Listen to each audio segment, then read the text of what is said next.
Hello दोस्तों, आप सभी क्रिकेट प्रेमियों का स्वागत है।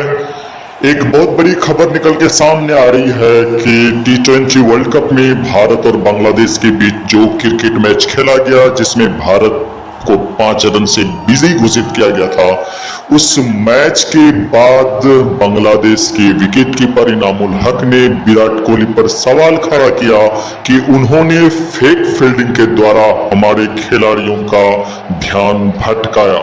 आईसीसी रूल के अनुसार अगर कोई खिलाड़ी के हरकत से विपक्षी टीम के खिलाड़ी कंफ्यूज्ड होते हैं तो विपक्षी टीम को पेनल्टी के तौर पर 5 रन दिया जाता है। परंतु बांग्लादेश और भारत के बीच जो मैच खेला गया था उसमें बांग्लादेश के खिलाड़ियों को इस तरह का पेनल्टी रन नहीं दिया गया था, बांग्लादेश की टीम को इस तरह का पेनल्टी रन नहीं दिया गया था, जिस कारण बांग्लादेश इस मामले को लेकर आईसीसी में कंप्लेन करने जा रहे हैं। तो बताइए दोस्तों कि क्या बांग्लादेश, जो कि भारत के एक पड़ोसी देश है जिनके साथ भारत का संबंध बहुत अच्छा है, क्या उनको भारत के खिलाफ इस तरह का व्यवहार करना उचित है?